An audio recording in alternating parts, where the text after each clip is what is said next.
So we're going over solving equations. We want to make sure we follow these kind of steps here, these four basic steps. So we want to distribute, combine like terms, add the opposite constant, and then divide by the coefficient. So we're going to go ahead and get started. So I'm going to basically follow through with my first step, and I want to distribute.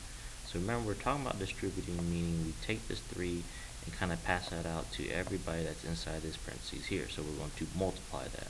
So it's basically saying 3 times 2x, so I get 3 times 2x.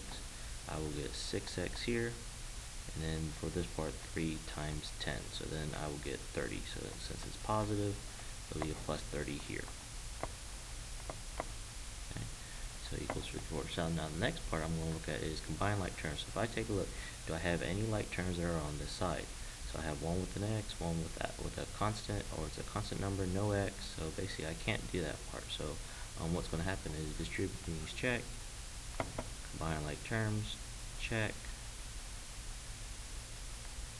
So now we're going to add the opposite constant. So what's going to happen is I'm going to take a look at this constant here, and I'm going to do the opposite of this one. So I'm going to do the opposite of this.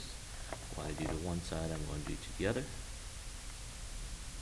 These two are going to cancel. I'm going to bring down my 6x equals 54 minus 30, 24. And then basically that's the opposite constant here.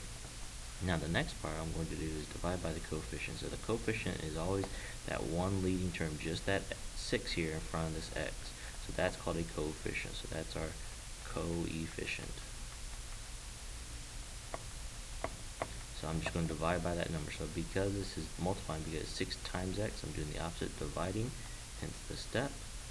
What I do to one side, I'm going to do to the other. These two are going to cancel, and therefore my final answer should be x equals 24 over 6, that'll be 4.